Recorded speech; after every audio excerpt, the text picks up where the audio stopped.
ओम श्री परमात्मने नमः। Krishna devotion channel के सभी भक्तों का स्वागत है।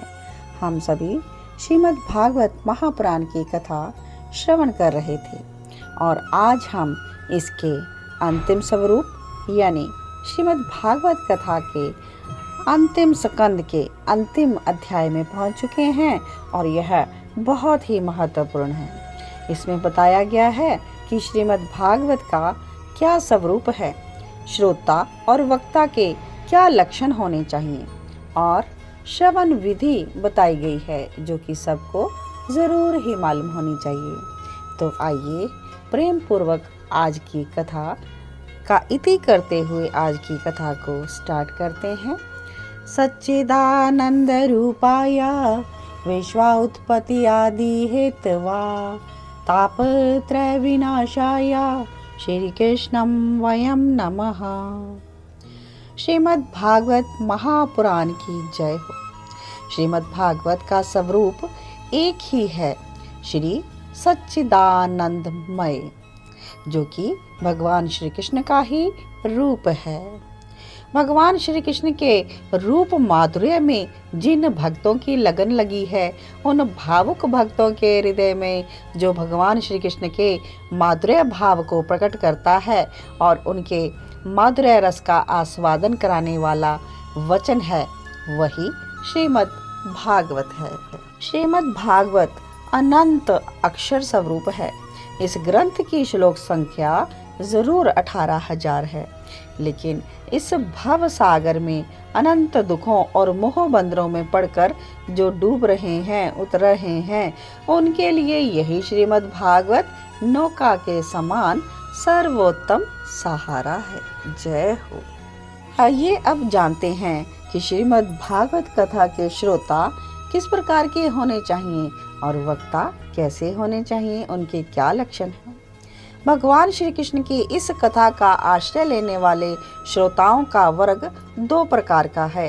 एक प्रवर यानी कि उत्तम और दूसरा अवर यानी अधम। प्रवर अर्थात उत्तम श्रोताओं में जातक, हंस, शुक और मीन है, ऐसी वृत्ति होनी चाहिए। और अवर अर्थात अधम श्रोताओं में वृक, भूरंड, वृष और उष्ट आदि की तरह के श्रोता होते हैं। चातक यानी चातक की तरह कैसे? चातक कहते हैं पपीहे को। चातक स्वाति नक्षत्र में बादलों से बरसते हुए जल की इच्छा रखता है और अन्यत्र कहीं भी जल हो उसे वह नहीं ग्रहण करता। उसी प्रकार जो श्रोता सब कुछ छोड़ कर केवल श्री कृष्ण संबंधी चर्चाओं का ही श्रवण करता है, वह चातक श्रोता होता है।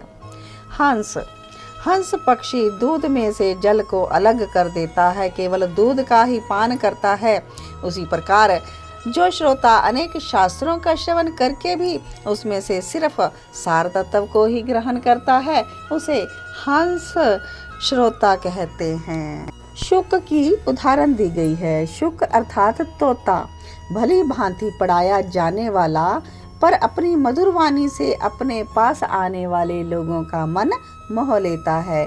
उसी प्रकार जो श्रोता कथावाचक व्यास के मुख से सुने उपदेशों को अपनी मधुर वाणी में दूसरों को सुनाकर उन्हें भी आनंद पहुंचाता है, वह शुक श्रोता के समान होता है।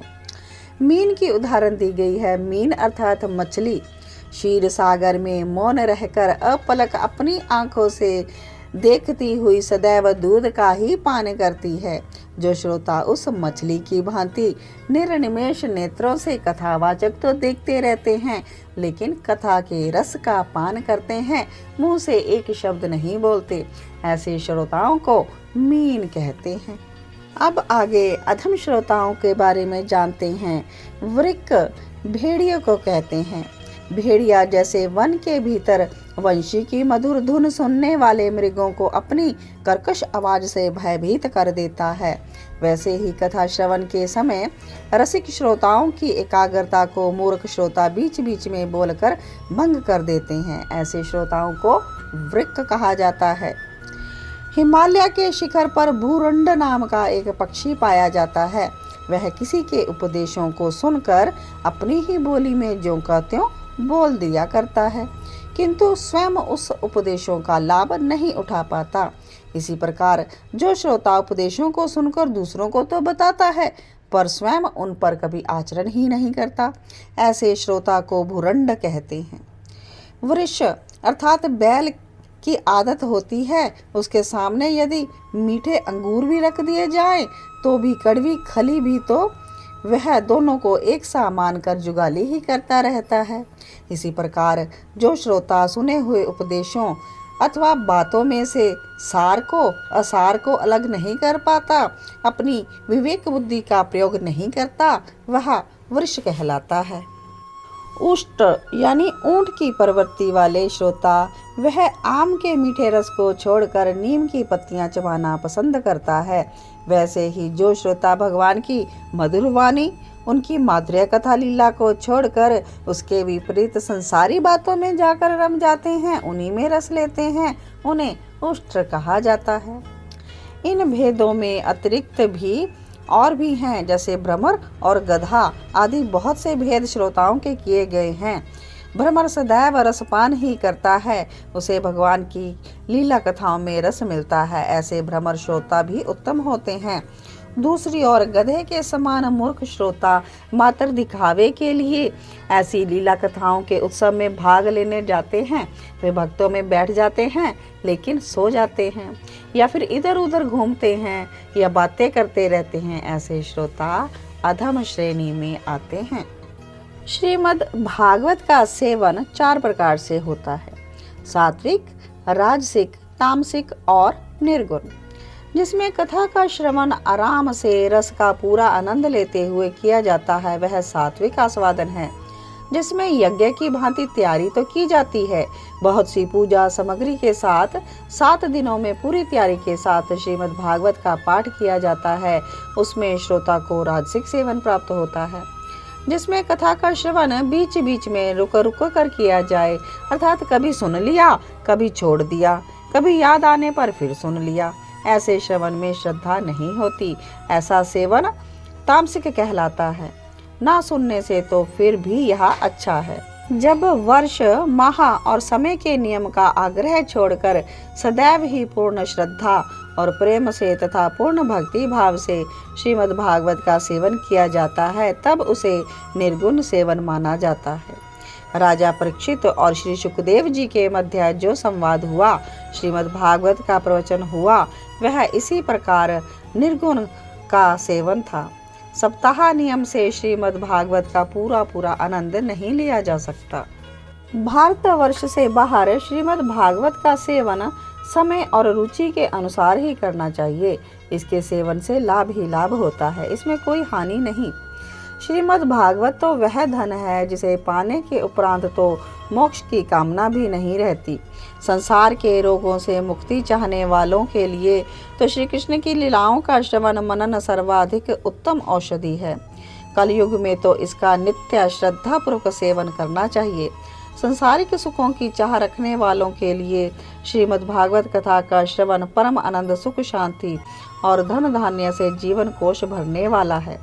यह कथा धन, पुत्र, स्त्री, संपत्ति, यश, मान, सम्मान सब कुछ दे सकती है। सकाम भाव से श्रीमद् भागवत कथा का सहारा लेकर मनुष्य इस संसार में मनोवांछित उत्तम भोगों को भोग कर अंत में श्री हरि के परम धाम को पाने का अधिकारी हो जाता है। जिनके यहाँ श्रीमद् भागवत कथा होती हो और लोग पूरे मनोयोग से कथा श्रवण में लगे हैं, उनकी सेवा और सहायता निसंकोच होकर तन मन धन से करनी चाहिए। उनकी सेवा करने से भी श्रीमद् भागवत सेवन का पुण्य प्राप्त होता है। कामना 2 ही चीजों की करनी चाहिए, श्री कृष्ण के सानिध्य की या फिर धन की। धन का साथ तो कुछ समय का होता है, उससे क्षणिक सुख सुविधा अवश्य प्राप्त हो जाती है, लेकिन भगवान श्री कृष्ण का सखा भाव प्राप्त होने से तीनों लोक स्थायी रूप से सिद्ध हो जाते हैं। जैसा वक्ता हो वैसा ही यदि श्रोता भी हो तो कथा में पूरा रस प्राप्त होता है। सुख की निरंतर वृद्धि होती है। विपरीत विचारधारा के होने पर कथा में रस आभास हो जाता है और फल प्राप्ति के स्थान पर हानि जैसी हो जाती है। लेकिन यदि वक्ता और श्रोता दोनों ही श्री कृष्ण के परम भक्त हैं तो सिद्धि अवश्य प्राप्त होती है।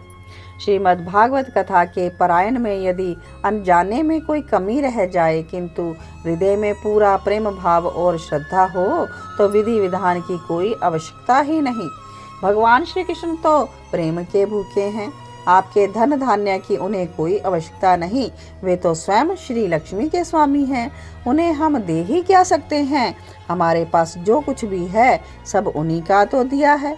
वैसे प्रयास यही करना चाहिए कि जब श्रीमद् भागवत कथा का शुभ आरंभ किया जाए तो शुद्ध तन मन से पूर्ण भक्ति भाव और श्रद्धा से ही किया जाए। प्रतिदिन कथा के विश्राम पर भगवान श्री कृष्ण की लीलाओं का संकीर्तन अवश्य करना चाहिए और प्रसाद ग्रहण करना चाहिए। जब तक कथा क्रम चले तब तक मन और शरीर की शुद्धि परम आवश्यक है। कथा के अंत में कथावाचक को प्रेम से भोजन कराएं, वस्त्र आभूषण गो स्वर्ण आदि गुरु दक्षिणा के रूप में देकर उन्हें प्रसन्न करें। श्री सुखदेव जी के मुख से कहा गया है, यह श्रीमद् भागवत पुराण कलयुग में साक्षात श्री कृष्ण का प्रेम आनंद स्वरूप पाने का एकमात्र साधन है। इति श्रीमद् भागवत महापुराणम। आप सभी को मंगल बधाई। आज श्रीमद् भागवत महापुराण की कथा यहीं पर संपूर्ण होती है, इति होती है। यह कथा कभी भी रुकती नहीं, सदा सदा यह कथा चलती ही रहती है। तो इसी भाव के साथ आप अपने घरों में लगातार इस श्रीमद् भागवत महापुराण की कथा को कहते रहें, सुनते रहें। आइए श्रीमद् भागवत की आरती कर लेते हैं। आरती अति पावन पुराण की, धर्म भक्ति विज्ञान खान की। महापुराण भागवत निर्मल, शुक मुख विगलित निगम कल्प फल। परमानंद सुधा रसमी कल, लीलारती रस रस निधान की। आरती अति पावन पुराण की, कलिमल मत नित्रताप निवारणी। जन्म मृत्यु में भव भय हारणी। सेवत सतत सकल सुखकारिणी। सुमोषधि हरि चरित गान की। आरती अति पावन पुराण की। वेश्य विलास विमोह विनाशिनी। विमल विराग विवेक विकाशिनी। भगवत तत्व रहस्य प्रकाशिनी। परम ज्योति परमात्म ज्ञान की। आरती अति पावन पुराण की। परमहंस मुनि मन उलसानी। रसिक हृदय रस रास विलासिनी। भुक्ति मुक्ति रति प्रेम सुदासिनी। कथा अकिंचन प्रिया सुजान की। आरती अति पावन पुराण की। धर्म भक्ति विज्ञान कान की। श्रीमद् भागवत महापुराण की जय हो। श्री सुखदेव मुनि की जय हो। श्री कृष्ण कन्हैया लाल की जय हो। जय जय श्यामा जय जय श्याम जय जय श्री वृंदावन धाम की जय हो। जय जय कुंज बिहारी श्री हरिदास बांके बिहारी लाल की जय हो। स्वामी जो महाराज की जय हो। नित्या बिहारी बिहारिंजो की जय हो।